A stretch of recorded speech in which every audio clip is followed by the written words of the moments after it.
Hey guys, James here from Awful Investments, and today I think we're going to be starting a new weekly routine where Wednesday will be the update day for the week. Just kind of like an update video of like what's been going on, what's kind of any purchases I've made, any updates to collection, any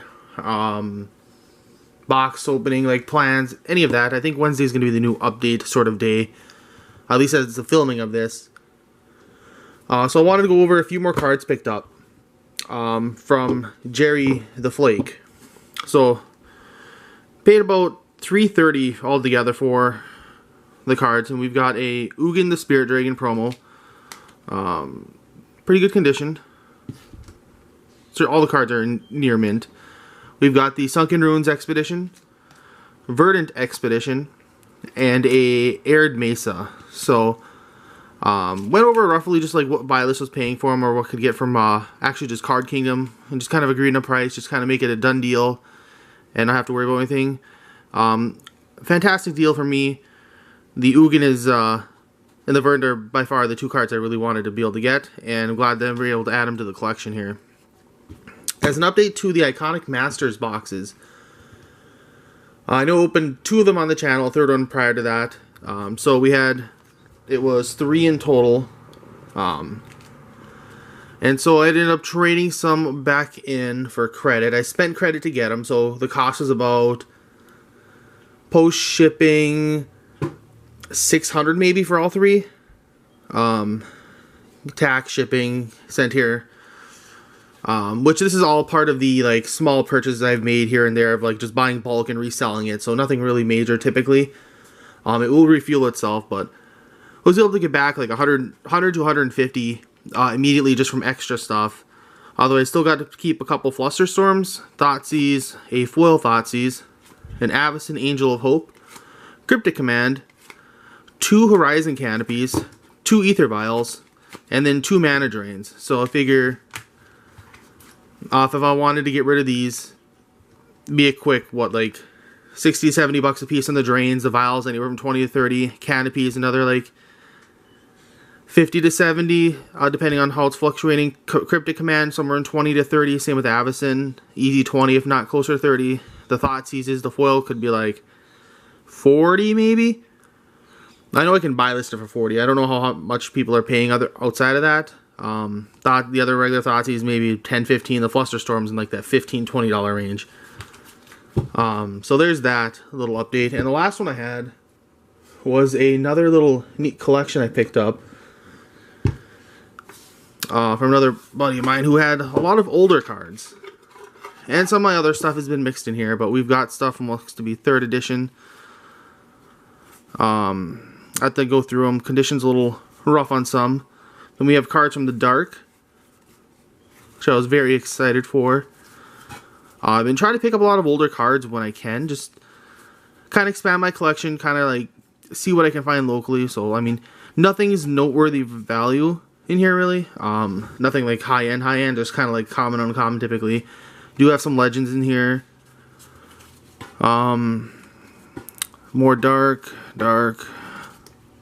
legends. It's a pretty big mix. Let's see. And then a few other more noteworthy cards in here. I guess we'll start with the best ones, which are some beta cards, which was what I was most excited to have picked up. Nice little pile of beta. And then what is that? Antiquities? Yeah, we got some Antiquities in here then. I think I mixed it up with the Dark again, yep, and more Antiquities. So it's got a little bit of a mix, but picking up the beta cards I was really happy about.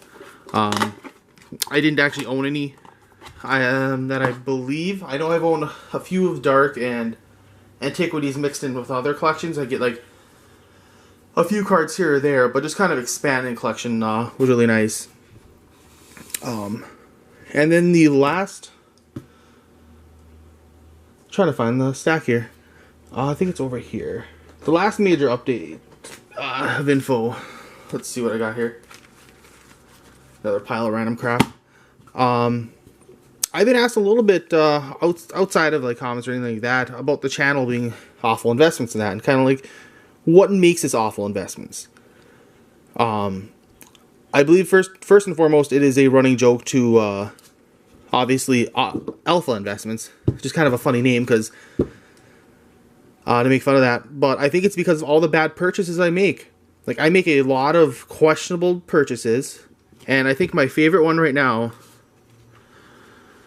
is this here, where I decided to go, hey, here's some box toppers that, this one was from an actual box.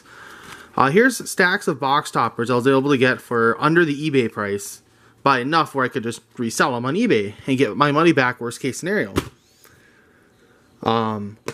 So that's a project where I started doing, and I've stopped buying them currently, but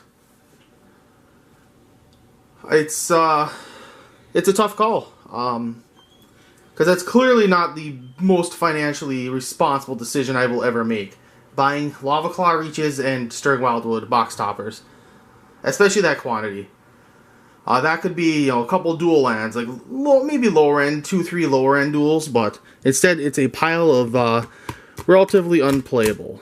So, I think I said in one of the last videos that I'd start doing questions in here and kind of see, because I know viewers count's pretty low yet. It's still early in the channel, but I want to try doing a weekly or at least a video based question. So, this week, what is your worst financial purchase you've ever made? Worst decision that you regretted? I'm not saying that I regret this decision here. I actually am very happy with them still because I know it was just for profit. And it's something where I can just like resell them, get my money back and extra. It might take a couple weeks, but... So let's leave your answer in the comments below. What is your worst Magic decision you've ever made financially? In terms of spending, it could be you sold out of cards early, you didn't invest, you didn't realize what something was worth. Go ahead and tell me your story in the comments below, and I should have another video posted this weekend, hopefully. Probably more Iconic Masters, even though I said the last one was the last of them. But I love the set, so for the time being until War of the Spark, that's the plan, and I should have an additional update on what the War of the Spark plan is coming up in the next week or so. So, yeah, leave a comment below. Be sure to like and subscribe, and I'll catch you guys next time.